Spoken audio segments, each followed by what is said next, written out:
O's of spiritual power. The 3 O's of spiritual power. The Mastermind Jesus taught through parables as he knew that our relationship with the great invisible was not complex. It is simple. We just need to realize that it is so. It is not reliant on the physical things we do or the number of books we have read, but that which we register in our consciousness. In truth, most of the great spiritual teachers have lived lives that are beyond the understanding of most people. Why did Isaiah teach naked? His being naked wasn't for him, but to get the attention of those who did not realize that the way in which they had accepted truth was not benefiting them. In the Aramaic translation, naked meant wearing torn clothes, not fully naked as we would think of it, and I can imagine that his physical presence did get their attention. What we want to do is to allow the omnipresence of Spirit to come to our attention on a daily basis, if not an hourly basis. It is our recognition of the omnipresence of Spirit that can change our lives. In John Lee Bowman's book, 14 Keys to Great Truth Puzzles, we can read, omniscience, omnipotence, and omnipresence are the 3 cornerstones of God, and they are quite willing to become the cornerstones of your life. You who have been taught to repair to your deeper self, or God individualized in you, for your healing, for the change in human relationships, for the change in your business, I want to spend as much time as necessary to give you a detailed account of what it is to repair to that deeper self, what you should expect to reach, why it is quite capable of generating a whole new you. The first of these cornerstones of God is omniscience, and that means God is all knowledge. Not has all knowledge, but is all knowledge. There's a difference between being all knowledge and having it. From Spirit, all knowledge comes therefore. It is from the knowledge that all the great progress and inventions have come from. This knowledge comes from Spirit, but we must be the inlet for it to be realized and expressed. Again from his book. Next, God is omnipotent. That means God is all power, not just has all power.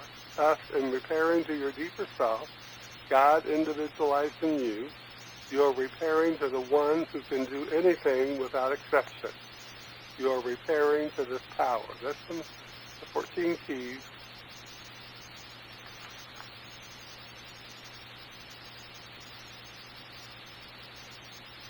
Book written by John Lee Bowman. 14 Keys book written by John Lee Bowman. So it's up to us to seek this power. That is why I ask everyone to say daily, the power of life is within me. Say it to yourself every day. The power of life is within me. The power of life is within me. This is the truth for all of us. But it is up to us to recognize it and realize the good that comes with knowing this is so for us. Whatever that good is that we are seeking, there is a power within us that can bring it to pass. There is no limitation to this power, and there is nothing to obstruct it. However, we must never seek to take anything away from anyone else. This power is impersonal and works for the good of all. It works for the good of all.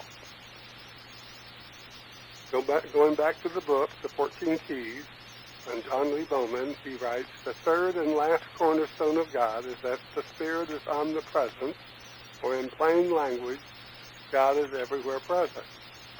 To my mind, he writes, this is the most important cornerstone of all. It means that God is not just on this plane, not just on this continent. God's Spirit exists throughout the whole universe. There is no place in the whole scheme of the incredible universe where a person can find themselves where God's Spirit is not. Yes, God is everywhere, and God answers prayer. Thus, there is no place you can find yourself, no matter what the situation, where God is not.